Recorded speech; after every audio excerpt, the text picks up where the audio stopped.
I did everything right. I got the scholarship, worked 2 jobs, and graduated with honors. Then I discovered my parents had secretly taken out a massive 6-figure loan in my name to fund my twin brother's failing career as an influencer. They gaslit me, called me selfish, and my narcissistic mother told me it was my duty to carry the burden. But they made one mistake: they left a paper trail. I thought I was just clearing my name, but my search for justice accidentally uncovered a much larger financial crime investigation.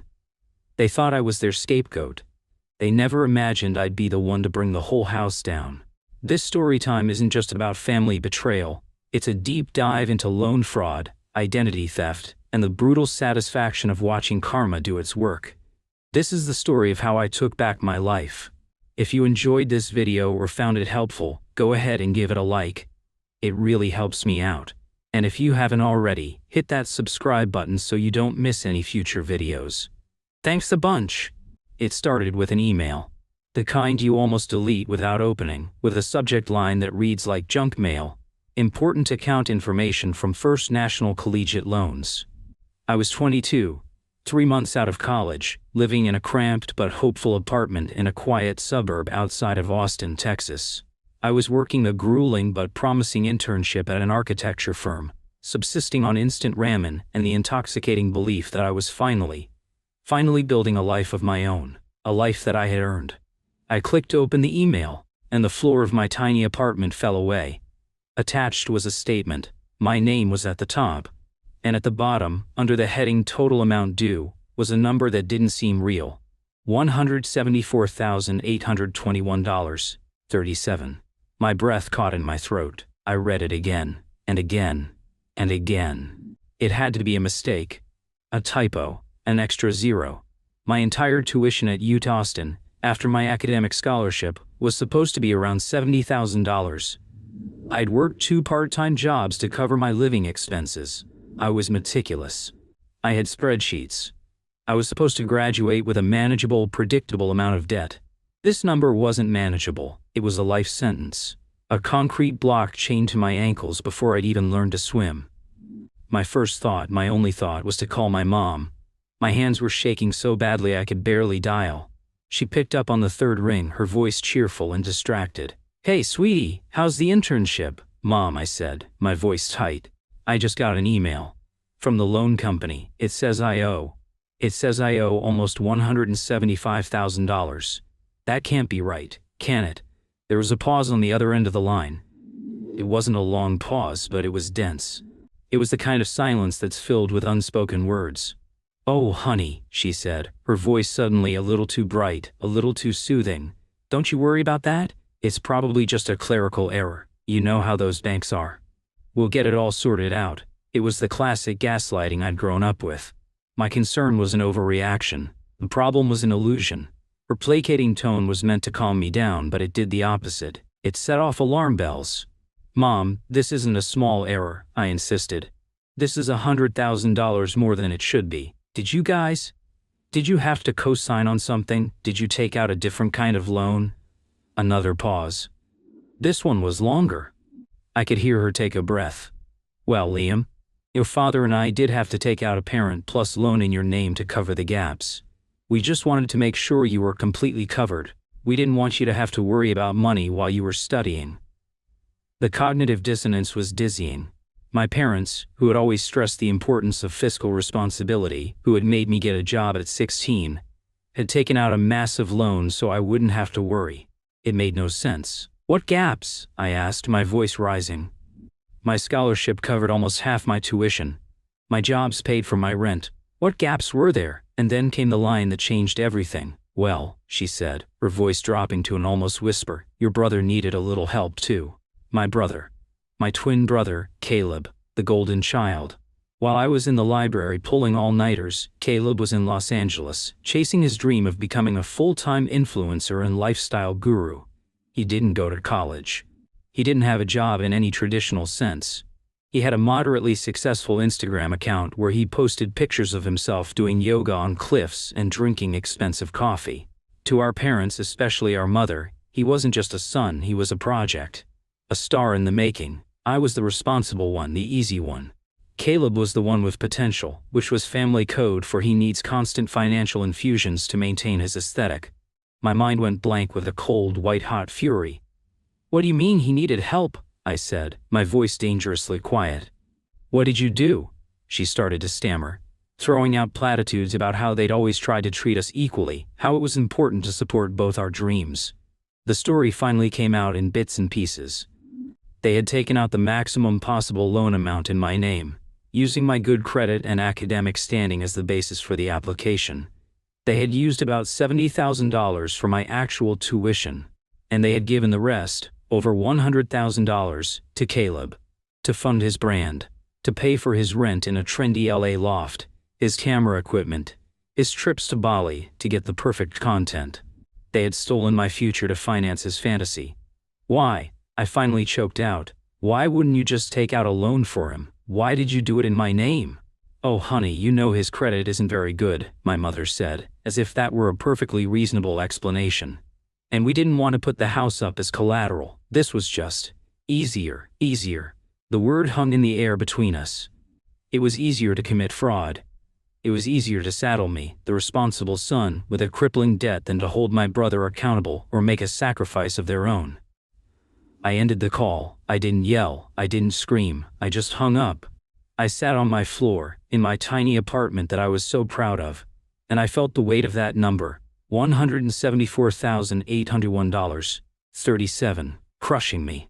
The trauma bond I had with my family, the deep-seated need to be the good son, the peacekeeper, it was starting to fray. I had spent my entire life learning to be helpless in the face of my brother's needs, to accept that his wants would always eclipse my own. But this was different. This wasn't about who got the bigger piece of cake. This was my life. That weekend I drove to their house. The conversation was a brutal replay of the phone call. My father, a man I had always respected, refused to meet my eyes. He mumbled about how they'd worked something out, how Caleb would pay it back when his career took off.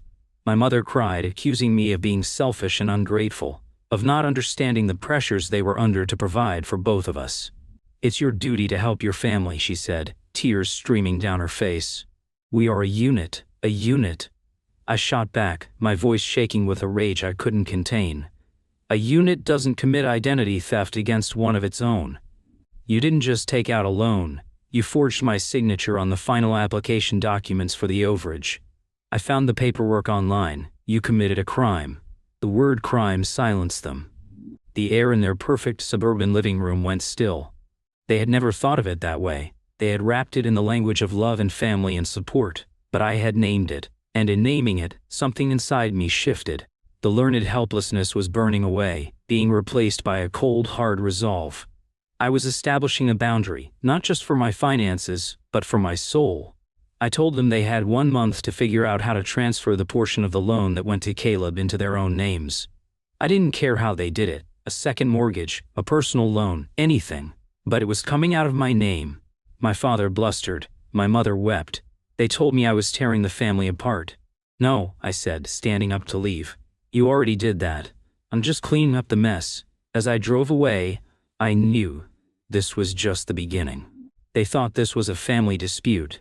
They had no idea I was about to launch a full-blown financial crime investigation. If you enjoyed this video or found it helpful, go ahead and give it a like.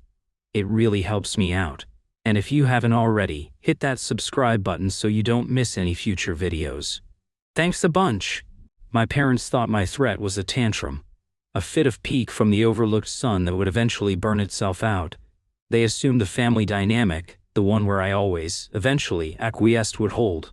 They fundamentally misunderstood the person they had created. They had pushed the good son past his breaking point, and in his place stood someone they didn't recognize. Someone who had a deep understanding of contracts, data, and the fine print they had so blithely ignored. The first thing I did was hire a forensic accountant. Not a lawyer, not yet. I needed a clear, unbiased picture of the damage. I gave her access to every document I had, the original loan applications, my scholarship letters, my tuition statements, the doctored forms I'd found online with my forged signature. While she worked, I went on the offensive with Caleb. I flew to Los Angeles for a weekend. I didn't tell him I was coming. I showed up at his ridiculously expensive loft. He was in the middle of a photo shoot, posing with a new line of sustainable bamboo toothbrushes. He was surprised to see me, but his narcissistic self-absorption was a shield. He assumed I was there to admire his life. We went to one of his trendy, overpriced coffee shops. I didn't waste time. I laid the loan statement on the table between his avocado toast and his oat milk latte. "This is the loan our parents took out in my name," I said. "Over 100,000 of it went to you. I need to know where that money is." He had the grace to look momentarily uncomfortable. "Oh dude, I don't know the specifics. Mom and Dad just said they were helping me get set up. You know, seed money for the brand." "Seed money?" I repeated, my voice dangerously low. "Caleb, this isn't venture capital. This is a federal student loan attached to my name, my social security number, my future. They committed fraud to give you this money, and you are an accessory to it." He recoiled, pushing his chair back. "Fraud? That's a heavy word, man. They were just helping me out. You're just jealous because I'm following my passion and you're stuck in a cubicle." The sheer, unadulterated delusion of it was almost impressive. He genuinely believed his own hype. He saw me as the sellout, the cog in the machine, while he was the free-spirited artist. An artist bankrolled by a crime committed against his own twin brother. "My cubicle is about to be garnished for the rest of my life to pay for your passion," I said, my voice ice. "So here's the deal. You are going to liquidate every non-essential asset you have. The designer clothes, the camera gear, the vintage motorcycle, and you're going to give me the money. And you're going to sign a legally binding document acknowledging the debt and agreeing to a payment plan." He laughed, a short, incredulous bark. "You're crazy. I'm not doing that." "Okay," I said, pulling out my phone. "Then I'll just post this loan statement, along with the bank transfers to your account, on all your social media. #goldenboybroke #fraudster. Let's see how your brand holds up when your followers find out you're living a lie funded by a loan stolen from your hardworking twin brother." The color drained from his face. His brand, his image, was his entire world. The threat of public humiliation was the only language he understood. He stared at me, the lazy charm gone, replaced by a sullen, childish anger. He had never been held accountable for anything in his life, and the shock of it was short-circuiting his brain. "You wouldn't," he whispered. "Try me," I said. While Caleb was stewing in LA, my forensic accountant called me. Her voice was grim. "Liam, this is bigger than you think." She had uncovered the full extent of my parents' scheme. It turned out this wasn't the first time they'd done this. They had a history of taking out loans, not just for Caleb, but for themselves, using my name and credit since I'd turned 18. They had taken out credit cards in my name that they used for household expenses, and paid off just enough to keep them active. They had co-signed for a car loan for my mother, listing me as the primary applicant. My pristine credit history wasn't something I had built, it was an asset they had been actively leveraging for years. The student loan wasn't an isolated incident, it was just the one that got them caught. It was a pattern of systematic financial abuse. But that wasn't the worst of it. The accountant had dug into my father's business, a small construction company. She found irregularities. Dubious invoices, payments to shell corporations, patterns that suggested tax evasion and potentially even money laundering.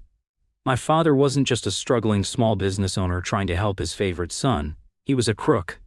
And my student loan money had likely been used not just to fund Caleb, but to plug holes in his failing fraudulent business.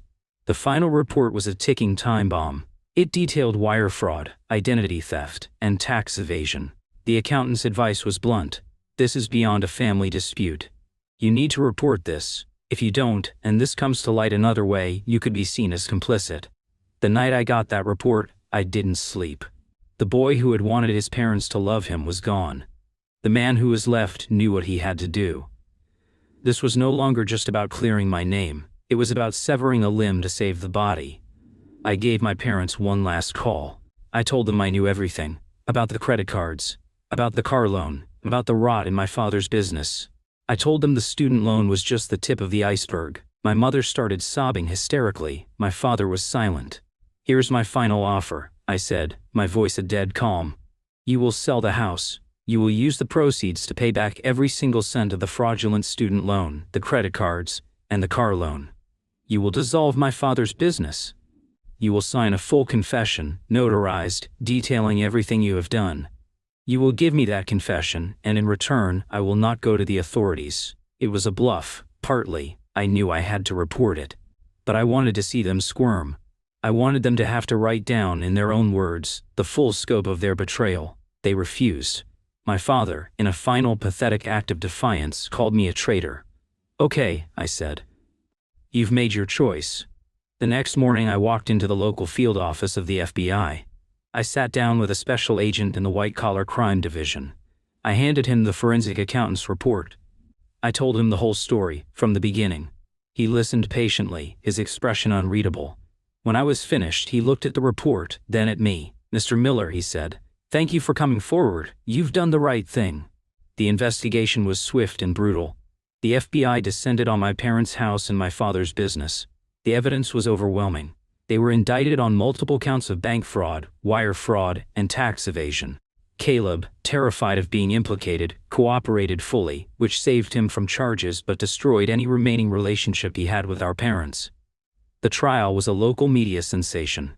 The story of the good son betrayed by his own family. My parents were convicted. My father was sentenced to 5 years in federal prison. My mother, due to her lesser involvement, received 3 years probation and a massive fine. The house was seized and sold at auction by the government. I was, of course, cleared of all financial liability. The fraudulent loans were voided. My name was cleared. But the cost was immense. I no longer have a family. My parents see me as the monster who destroyed their lives. Caleb is adrift in LA, his influencer career in tatters, working as a waiter. I don't feel triumph. I don't feel joy. I feel. It was in the act of standing up for myself. It was in the moment I chose my own future over their dysfunctional past. They built my cage, but I was the one who finally found the courage to walk out and lock the door behind me. I'm building my life again from the ground up. And this time, it's truly mine. If you enjoyed this video or found it helpful, go ahead and give it a like. It really helps me out. And if you haven't already, hit that subscribe button so you don't miss any future videos. Thanks a bunch.